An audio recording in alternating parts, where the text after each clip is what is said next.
বাংলা, অঙ্ক, ইংরাজি আমি চ্যালেঞ্জ করে বলবো, ইয়ারপুরবাসীকে জানিয়ে দিতে চাই, আমি দূরে নয়, আমার মাদ্রাসা জামিয়া ইব্রাহিমিয়া সেনবাগ, আমাকে ধরতে পারবেন। 3 জামাত এখানে পড়ানোর পর আমাদের ছেলেরা স্কুলের 4র্থ শ্রেণীতে 1 থেকে 10 নম্বর সিরিয়ালে থাকে। আলহামদুলিল্লাহ কইবেন না?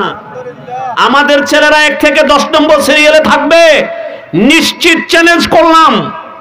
তার জন্য নুরানি মাদ্রাসাতে আপনি দিবেন না, আপনি তো ঠকছেন। আপনি কোন যুক্তিতে আমাকে ছেলেটি দিবেন না আপনি বলেন? আপনি পাচ্ছেন বাংলা, অঙ্ক, ইংরেজি সহ আধুনিক জ্ঞান পুরো পেয়েছেন, সাথে আপনি পাচ্ছেন হাদিস 40টা না হুজুর, 40টা হাদিস অর্থ সহ। একজন মুহাদ্দিস জিজ্ঞাসা করেন বুখারী, আবু দাউদ, তিরমিজি সহ সিহাসিত্তার প্রত্যেকটা হাদিস পড়েও 40টা হাদিস লাগাতার আমরা বলতে পারবো না, কিন্তু নুরানির প্রথম শ্রেণীর একটা ছাত্র আলহামদুলিল্লাহ অর্থ সহ 40টা হাদিস। নুরানি মাদ্রাসাগুলোতে প্রাথমিক শিক্ষা নুরানি 3 জামাতে কোরআন শুদ্ধভাবে শিক্ষা দেওয়া হয়। প্রথম জামাতে, নুরানি প্রথম জামাতে 11টা সূরা মুখস্থ শুদ্ধ করে লিখতে পারে, পড়তে পারে। আলহামদুলিল্লাহ বলেন। প্রথম জামাতের সিলেবাস আলিফ বা তা থেকে 11টা সূরা মুখস্থ লিখতে পারে, পড়তে পারে, এটা চারটিখানি কথা না। দ্বিতীয় জামাতে সূরা ইয়াসিন সহ সূরা মুলুক এবং কোরআন শরীফের 30 নম্বর ফারা আলহামদুলিল্লাহ দেখে লিখে দেখতে পারে, শুদ্ধ করে তারতিলের সাথে পড়তে পারে। আলহামদুলিল্লাহ। তৃতীয় নম্বর বৎসর আল্লাহর কোরআন পুরোটা সে দেখে দেখে লিখতে পারবে, শুদ্ধ করে পড়তে পারবে, কোরআন শরীফের বিশেষ বিশেষ সূরাগুলো মুখস্থ পারে। বাবা এর পরেও ঠকেন নাই তো? আপনি প্রথম শ্রেণী থেকে 3য় শ্রেণী পর্যন্ত বাংলা, অঙ্ক, ইংরাজি আমি চ্যালেঞ্জ করে বলবো, ইয়ারপুরবাসীকে জানিয়ে দিতে চাই, আমি দূরে নয়, আমার মাদ্রাসা জামিয়া ইব্রাহিমিয়া সেনবাগ, আমাকে ধরতে পারবেন। 3 জামাত এখানে পড়ানোর পর আমাদের ছেলেরা স্কুলের 4র্থ শ্রেণীতে 1 থেকে 10 নম্বর সিরিয়ালে থাকে। আলহামদুলিল্লাহ কইবেন না? আমাদের ছেলেরা 1 থেকে 10 নম্বর সিরিয়ালে থাকবে, নিশ্চিত চ্যালেঞ্জ করলাম। তার জন্য নুরানি মাদ্রাসাতে আপনি দিবেন না, আপনি তো ঠকছেন। আপনি কোন যুক্তিতে আমাকে ছেলেটি দিবেন না আপনি বলেন? আপনি পাচ্ছেন বাংলা, অঙ্ক, ইংরেজি সহ আধুনিক জ্ঞান পুরো পেয়েছেন, সাথে আপনি পাচ্ছেন হাদিস 40টা না হুজুর, 40টা হাদিস অর্থ সহ। একজন মুহাদ্দিস জিজ্ঞাসা করেন বুখারী, আবু দাউদ, তিরমিজি সহ সিহাসিত্তার প্রত্যেকটা হাদিস পড়েও 40টা হাদিস লাগাতার আমরা বলতে পারবো না, কিন্তু নুরানির প্রথম শ্রেণীর একটা ছাত্র আলহামদুলিল্লাহ অর্থ সহ 40টা হাদিস পড়তে পারে। এরপরে মাসালা, একটা মানুষের দৈনিক জীবনের যতটুকু প্রয়োজন মাসালা, সব মাসালাগুলো মুখস্থ পড়তে পারে। ঠিক না বাবা? মুখস্থ পড়তে পারে। এরপরে কোরআন শরীফ, আদি সালাত, দোয়ায়ে কুনুত, আসমাউল হুসনা, আল্লাহর 99টি নাম শুদ্ধ করে পারে।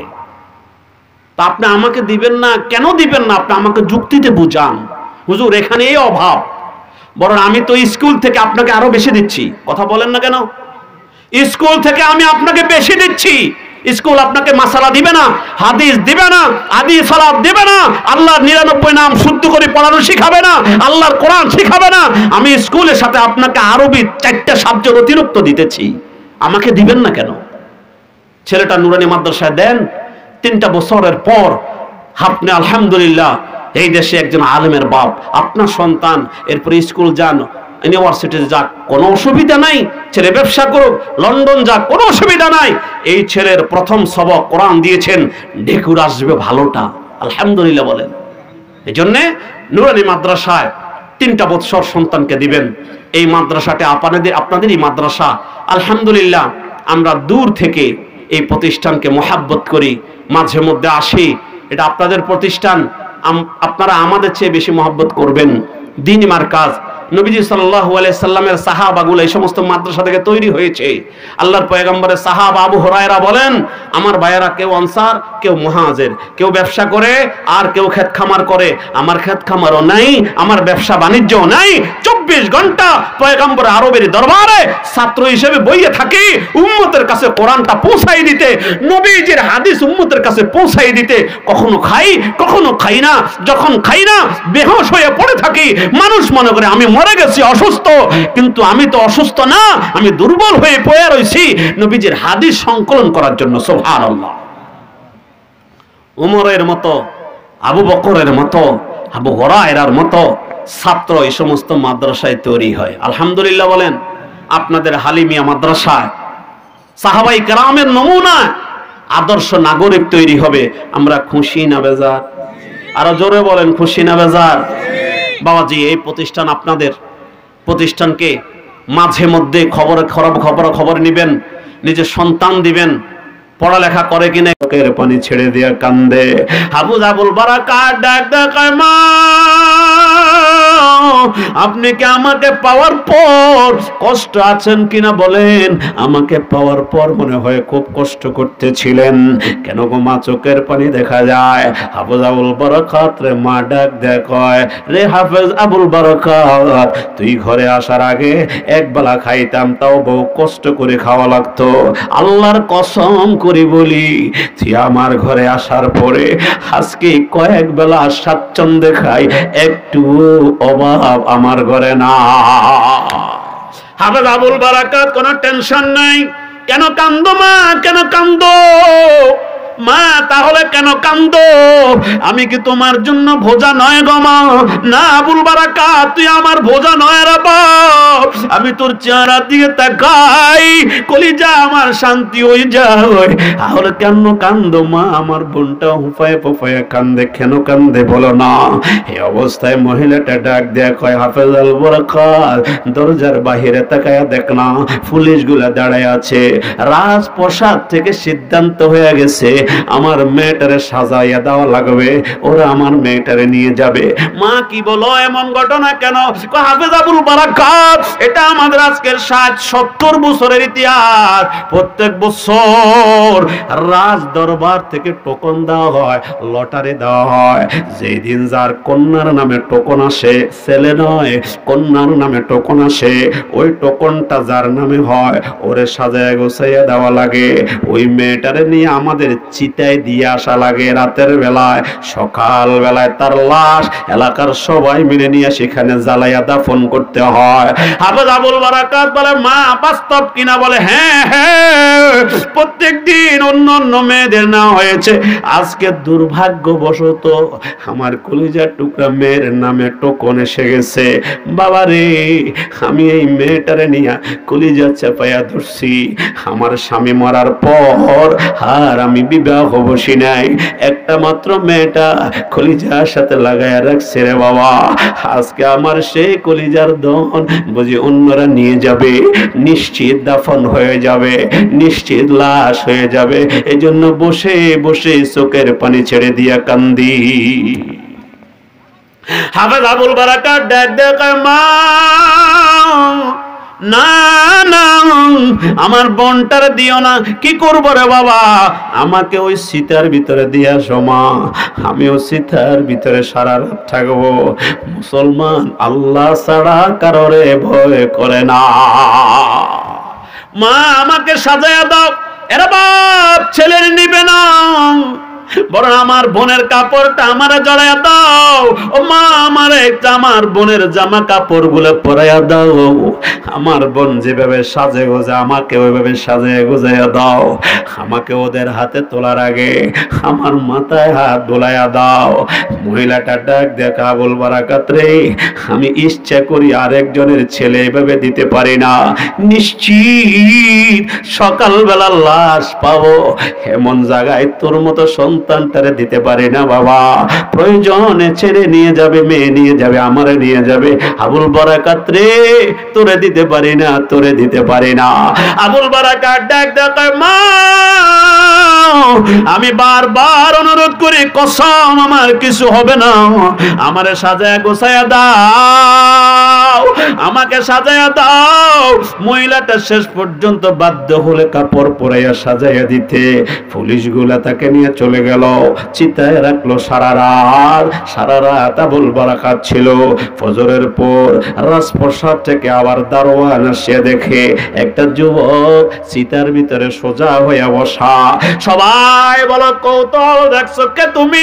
এ যুবক কে তুমি? বলে আমি হাফেজ আবুল বারাকাত, গতকাল সন্ধ্যা একটা যুবতী মেয়েকে এখানে রেখে গিয়েছিলাম, ও তো লাশ হওয়ার কথা, তুমি কোত্থেকে এসেছো? বলে না না, আমাকে নিয়ে গেছেন, ঘটনা এমন আমার এই জামা কাপড় পরাইয়া দিছে, আমি সারা রাত এখানে ছিলাম। তুমি জীবিত কেন?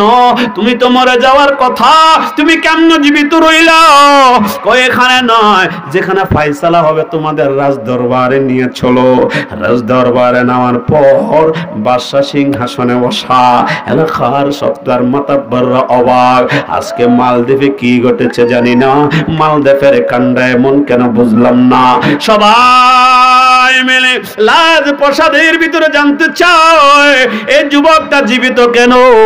হাফেজ আবুল বারাকাত ডাক দেয়, কয় বাদশাহ শোনো, আমার যখন সন্ধ্যা থেকে আমাকে চিতায় দেয়, আমি তখন থেকে বিসমিল্লাহির রহমানির রহিম আলহামদুলিল্লাহি রাব্বিল আলামিন আর রহমানির রহিম মালিক ইয়াউমিদ্দিন এভাবে পড়তে পড়তে সূরা নাস পর্যন্ত এক খতম কোরআন সারা রাত দিয়েছিলাম। আল্লাহর কসম, রাতের গভীর যখন হয়ে যায়, সমুদ্র থেকে কি যেন আসতেছিল, জোরে জোরে সূরা ইয়াসিন পড়া শুরু করলাম। ওরা যত দূরে এসেছে তত দূরে চলে গেছে। আল্লাহ আমাকে কোরআনের উসিলায় অক্ষত রেখেছে, সুবহানাল্লাহ।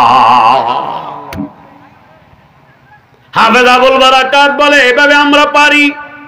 রাজ দরবারের বাদশা বলে, এ আবুল বারাকাত, আগামী বছর কি তুমি এভাবে থাকতে পারবা?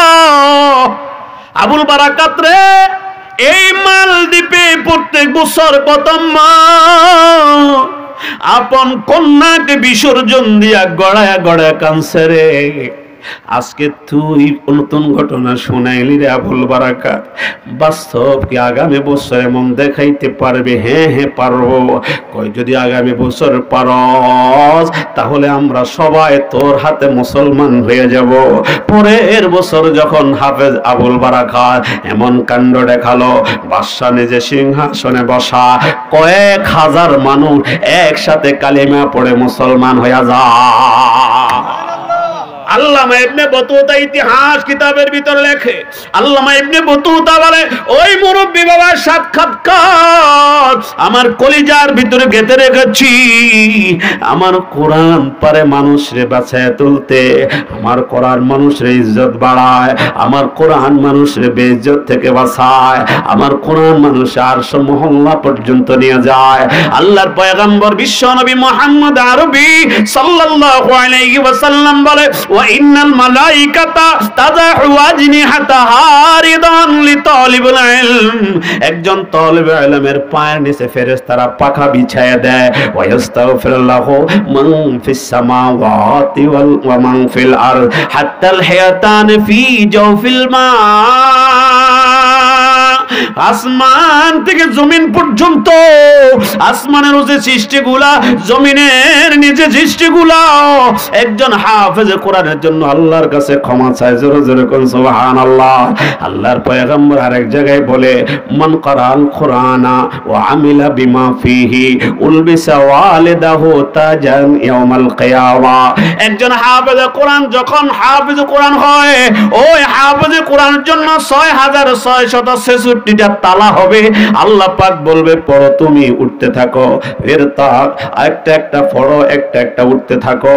হাফেজ কোরআন সবার উপরে তার আসন হবে। উলবিসা ওয়ালিদাহু তাজান ইয়াউমাল কিয়ামা, শুধু তার পুরস্কার নয়, হাফেজ কোরআনের মা বাবারে আল্লাহ পাক কিয়ামতের ময়দানে, কোরআন ওয়ালার মা বাবারে, আলেমের মা বাবারে আল্লাহ কিয়ামতের ময়দানে নূরের টুপি পরায়া দিবে। জহু আহসানু মিন যাওই শাম। কিয়ামতের ময়দানে অন্ধকার আচ্ছন্ন কিয়ামতের ময়দান, ওই টুপির আলো দুনিয়ার সূর্য থেকে বহু গুণ আলোকিত হয়ে যাবে। আলমের মা বাবারা কত ভাগ্যবান, রোজ হাসরে মাথায় হবে তাজ পরিধান। পড়েন, আলমের মা বাবারা কত ভাগ্যবান, রোজ হাসরে মাথায় হবে তাজ পরিধান।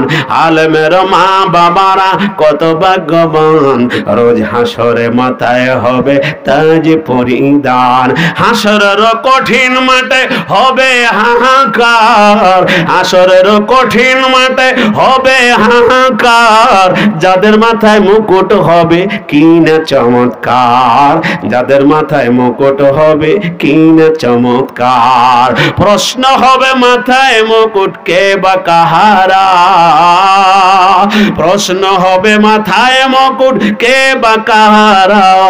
জবাব হবে আলেমের মা বাবা তাহারা, জবাব হবে আলেমের মা বাবা তাহারা। আমার বাবা, আমার আব্বা জান তো ঠকে নাই। এই মাওলানা দিদার সাহেবের আব্বা কসম খোদা ঠকে নাই, ঠকে নাই। আল্লাহর কোরআনটা সিনায় দেওয়ার কারণে মানুষ আমাদেরকে সালাম দেয়, আর আব্বাকে জুতাটা ঘুরাইয়া দেয় আলেমের বাবা হওয়ার কারণে। সুবহানাল্লাহ। আমার আব্বা একদিন চোখের পানি ছেড়ে দিয়া বলে, বাপ দুনিয়াতে আর কিছু চাই না। আজকে বড় একজন বাজারে নিজে উঠা আমারে বইয়ের বসার জায়গা করে দিয়েছে, এটা বশিরির বাপ। আল্লাহু আকবার। আব্বা বলে, আর সম্পদের প্রয়োজন নাই, রব দুনিয়াতে ইজ্জত দিয়েছেন, রবের কাছে চাই যেন কবর জগতে ইজ্জত দেয়। বাবা, আপনারও তো এরকম আশা করা চাই, একটা সন্তানকে আলেম বানাবেন, একটা সন্তানকে হাফেজ বানাবেন। বরং আমার শেখ ও মুর্শিদ হযরত মুফতি শাহ হুজুর বলেন, মুফতি আহমদুল্লাহ শাহ হুজুর বলেন, একটা কেন তোমার প্রত্যেকটা সন্তানকে আল্লাহ কোরআন দাও, না কিয়ামতের ময়দানে তোমার বিরুদ্ধে নালিশ করবে। প্রত্যেকটা সন্তানকে কোরআন দাও।